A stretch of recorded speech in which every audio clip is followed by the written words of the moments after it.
Fraternidad Cristiana llega a tu vida a través de nuestro canal de YouTube y todas nuestras redes sociales. Cada semana encontrarás un mensaje de fe y esperanza que te desafiará a superarte. Un mensaje directo a tu corazón. Primera de Corintios, capítulo 3, verso 5. Dice la Biblia: ¿qué pues es Pablo y qué es Apolos? Servidores por medio de los cuales habéis creído, y eso según lo que a cada uno concedió el Señor. Yo planté, Apolos regó, pero el crecimiento lo ha dado Dios. Así que ni el que planta es algo, ni el que riega, sino Dios que da el crecimiento. Y el que planta y el que riega son una misma cosa, aunque cada uno recibirá su recompensa conforme a su labor. Porque nosotros somos colaboradores de Dios, y vosotros sois labranza de Dios, edificios de Dios. Conforme a la gracia de Dios que me ha sido dada, yo como perito arquitecto puse el fundamento, y otro edifica encima, pero cada uno mire cómo sobreedifica, porque nadie puede poner otro fundamento que el que está puesto, el cual es Jesucristo. Y si sobre este fundamento alguno edificare oro, plata, piedras preciosas, madera, heno, hojarasca, la obra de cada uno se hará manifiesta, porque el día la declarará, pues por el fuego será revelada, y la obra de cada uno, cual sea, el fuego la probará. Si permaneciere la obra de alguno que sobreedificó, recibirá recompensa. Si la obra de alguno se quemare, él sufrirá pérdida, si bien él mismo será salvo, aunque así como por fuego. Decía un tecnócrata, un pensador de este tiempo: es difícil enseñarle a alguien que no tiene interés, porque el interés te lleva a interiorizarte. Y justamente el apóstol Pablo a la iglesia de los Corintios, en la carta número 1 y 2 a esta iglesia, una iglesia espiritual, él le quiere dejar el concepto claro de que tenemos que nosotros ser personas que amamos a Dios, que vivimos para Dios y que estamos dispuestas a dejar nuestra vida por el Señor, por su obra. Ahora, pero por sobre todas las cosas, el apóstol Pablo quería aquí darle énfasis a que nosotros somos el templo de Dios. Y Dios le dio el mismo diseño para construir el tabernáculo a Moisés y también el templo a Salomón. Y en la construcción se usó oro, bronce bruñido, madera de cedro, ciprés y olivo. ¿Por qué? Porque Dios siempre tuvo en su corazón edificar una casa, una morada aquí en la tierra. Ahora nosotros pensamos, y está espectacular, que hay ministerios tan lindos que han construido catedrales, templos hermosos, pero el concepto que quiere dejarnos aquí claro el apóstol Pablo a través de la palabra, y aquí en Primera de Pedro capítulo 2 versos 4 y 5, donde nos deja de entrever de que Dios quiere habitar, quiere tener como morada, como casa espiritual nuestras vidas, acercándoos a Él piedra viva, desechada ciertamente por los hombres, mas para Dios escogida y preciosa. Vosotros también, acá hay que subrayar la palabra vosotros también, como piedras vivas, sed edificado como casa espiritual. Vosotros, aquí nos pide el apóstol Pedro, vosotros, iglesia, cristianos, hijos de Dios, tienen que ser edificados como casa espiritual y sacerdocio santo. ¿Para qué? Para ofrecer sacrificios aceptables a Dios por medio de Jesucristo.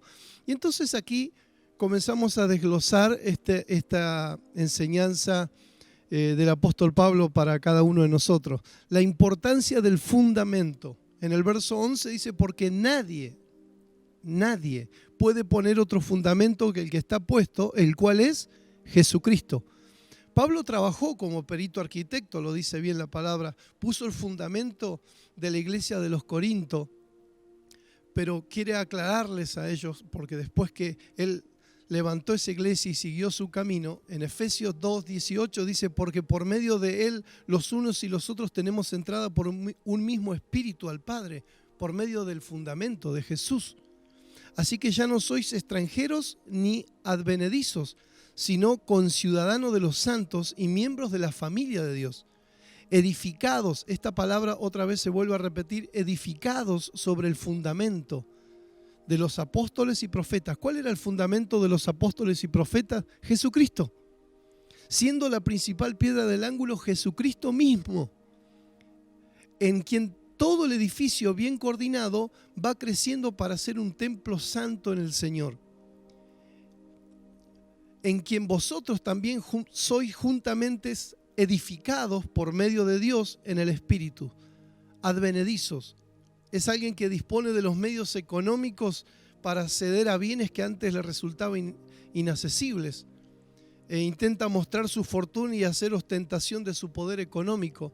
El Señor dijo, ya no necesitas de eso, no sos advenedizos ni tampoco extranjeros, sino somos hijos, ciudadanos, miembros de una familia, y nuestro fundamento donde se asienta esta casa, esta morada, es Jesucristo mismo. Por eso en el verso 12 el apóstol Pablo lanza esta advertencia: y si sobre este fundamento alguno edificare oro, plata, piedras preciosas, madera, heno, hojarasca, dice si alguno, pone énfasis en la palabra alguno en Corinto, en este caso Apolos, el obrero que sea, puede ser la persona que sirve a Dios, el que hace algo para Dios, quien quiera que edifique algo, dice si alguno edificare sobre el fundamento.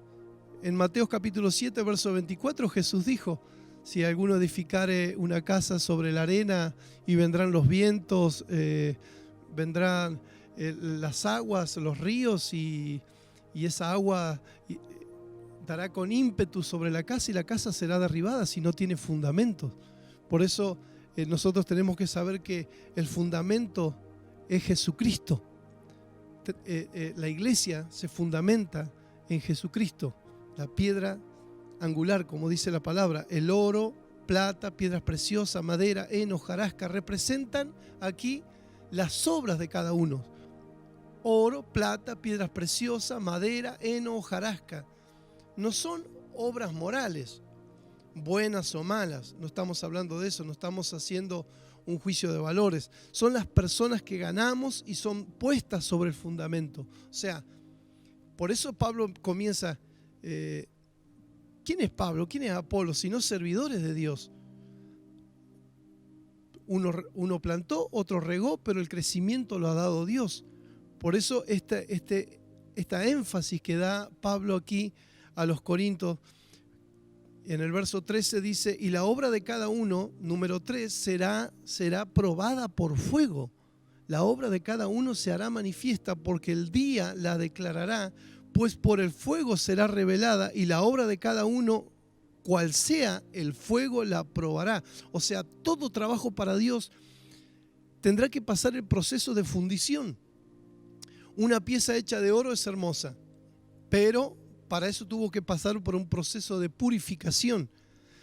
Primero, cuando está el material, el elemento es golpeado y es fundido a una temperatura, dicen los que saben, a 537 grados centígrados.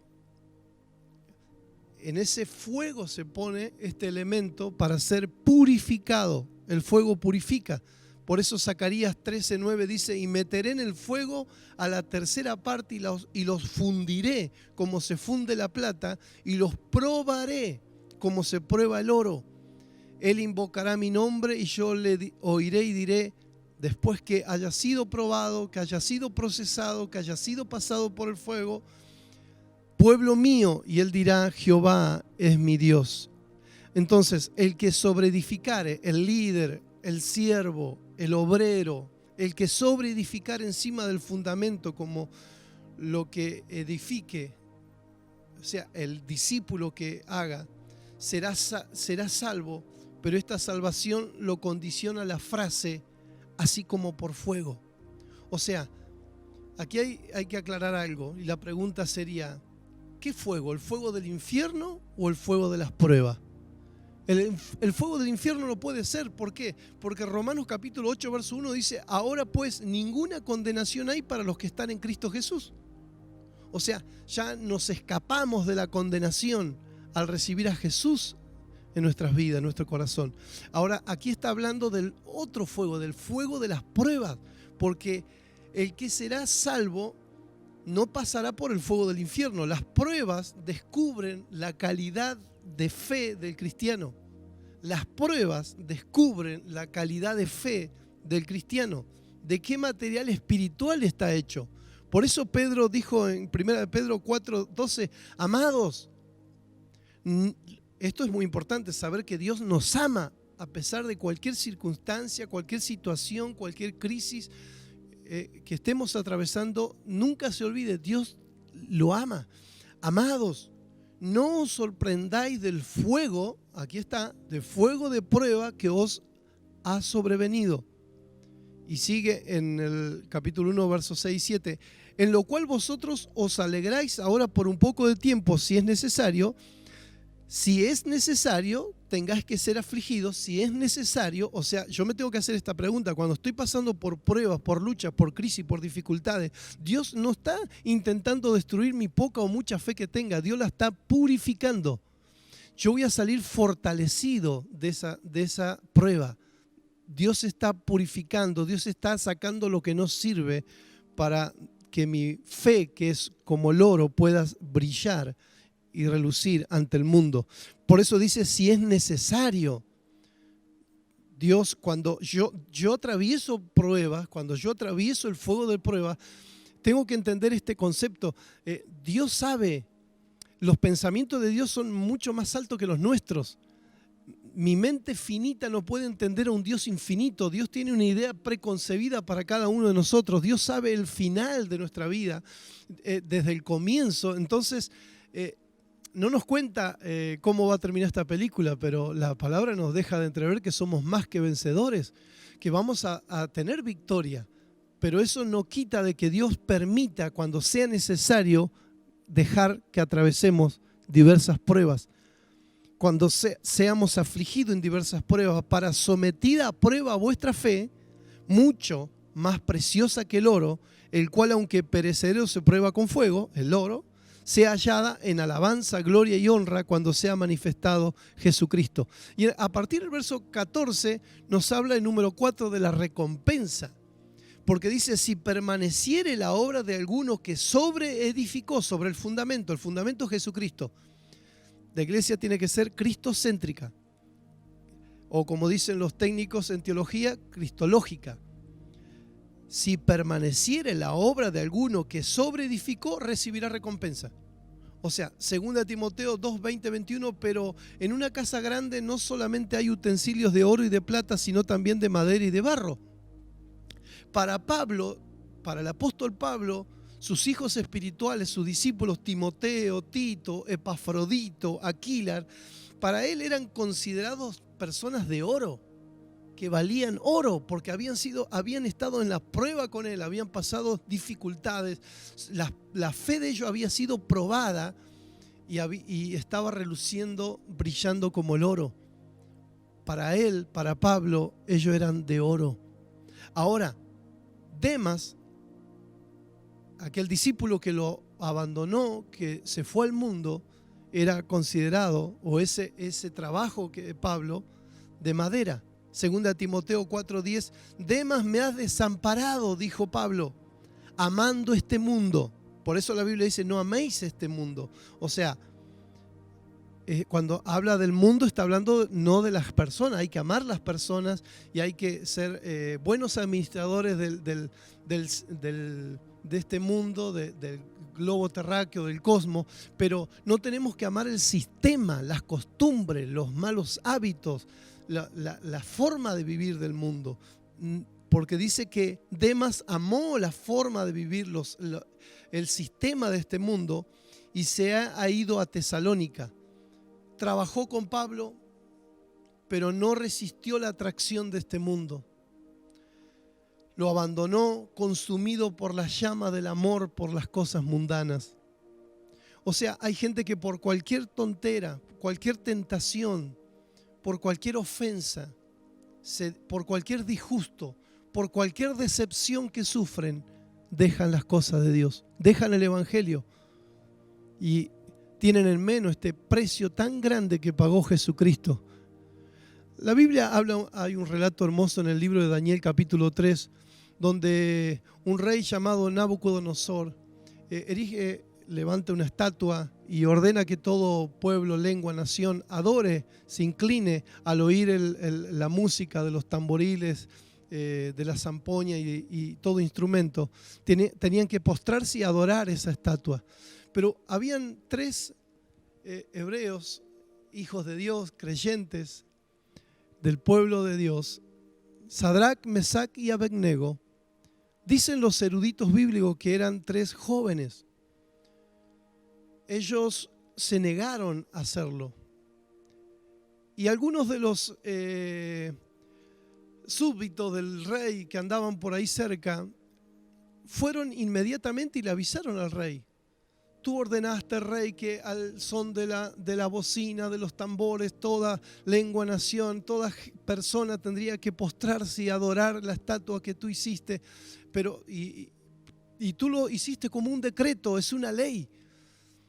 Pero hay 3 jóvenes que no lo quisieron hacer, 3 personas, Sadrac, Mesac y Abednego, ellos no quisieron. Entonces el rey se enojó y los mandó a buscar. Y cuando ellos vinieron delante del rey, el rey les dijo: es cierto lo que dicen, que ustedes al tocar de la bocina no se postran, no adoran. ¿Y quién será el Dios que los va a librar? Y ellos dijeron: a esto no te vamos a responder, rey. Dios es poderoso, Dios es grande, nuestro Dios, para librarnos del horno de fuego, de esta situación. Y si no lo hiciese, aún así estamos dispuestos a dar nuestras vidas por nuestro Dios. Entonces dice que la Biblia que el rey Nabucodonosor se enojó de tal manera que demudó su rostro, se enojó y mandó a llamar a sus siervos, entre ellos hombres muy robustos, dicen, tipo fisiculturistas serían. Dicen los eruditos bíblicos que serían unas 9 personas para tomar a estos 3 jóvenes.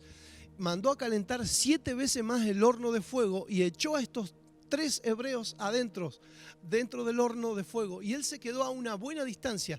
Pero era tan fuerte el fuego que estos musculosos, estos hombres fortachones que pusieron a los jóvenes adentro del horno, dice que el fuego literalmente los quemó y los mató. El rey, a una distancia, mirando dentro del horno, le hace una pregunta a sus siervos: ¿no fueron 3 los que pusimos en el horno? Yo veo a 4, uno es semejante al Hijo de los dioses. Sadrac, Mesac y Abednego se paseaban dentro del horno de fuego sin sufrir ningún daño, porque Dios estaba con ellos. En el momento más difícil de la prueba, del fuego de la prueba, donde su fe estaba siendo probada, purificada, Jesús estaba con ellos. El ángel de Jehová que acampa alrededor de los que le temen y los defiende, estaba con ellos. Entonces dice la Biblia que literalmente dice que el rey se espantó, Nabucodonosor, y mandó a sacar del horno a Sadrac, Mesac y Abednego. Los llamó, les dio la orden que salgan y ellos salieron. Y dice que ni siquiera su ropa había sido dañada, ni siquiera tenían olor a fuego, a humo. Yo declaro esa palabra sobre tu vida. Yo te bendigo con esta palabra de que aunque estés pasando el momento más terrible de tu vida, aunque estés en una enfermedad, una crisis económica, en deuda, en una crisis familiar, aunque te sientas solo, aunque estés pasando momentos difíciles, Dios está a tu lado, aunque no lo veas, el Dios invisible, el Dios que dijo: nunca te dejaré ni nunca te desampararé. Él está allí en el medio de la prueba, Él está mirándote, Él está observándote, cómo reaccionas cuando viene la prueba. Él dice, es necesario que atravieses esa lucha, es necesario que atravieses esa dificultad, esa crisis. Es necesario, hijo, hija, es necesario que atravieses ese horno de fuego. Pero quiero decirte algo, así como sucedió con estos 3 jóvenes que fueron probados, pero ellos tenían un buen fundamento, el fundamento de su fe era Jesucristo. ¿Tienes fe en ti? Está bien. ¿Tienes fe en qué? ¿En tu trabajo? Está bien. ¿Tienes fe en gente que no te ha fallado? Está bien. Pero en quien tienes que tener fe, tu fe tiene que estar fundamentada en Jesucristo. Él es el que nunca te va a fallar, nunca te va a mentir. Es imposible que Dios mienta. Él dijo, nunca te dejaré. Estaré contigo todos los días hasta el fin del mundo. Estoy a tu lado como poderoso gigante. A pesar de las luchas, debes saber que son más los que están contigo que los que están con otros. Dios está contigo. Él no te ha dejado en esta lucha y ni siquiera olor a esa prueba te va a quedar. Vas a salir bendecido y Dios se va a glorificar en tu vida. Déjate purificar tu fe. Dios está probando tu fe. Dale muestras de tu amor a Dios. Dile, Señor, yo no te sigo por los panes y los peces. Yo no creo en ti por los beneficios que tú puedes darme. Yo creo en ti, Señor, porque te amo. Bendiciones. Fraternidad Cristiana llega a tu vida a través de nuestro canal de YouTube y todas nuestras redes sociales. Cada semana encontrarás un mensaje de fe y esperanza que te desafiará a superarte. Un mensaje directo a tu corazón.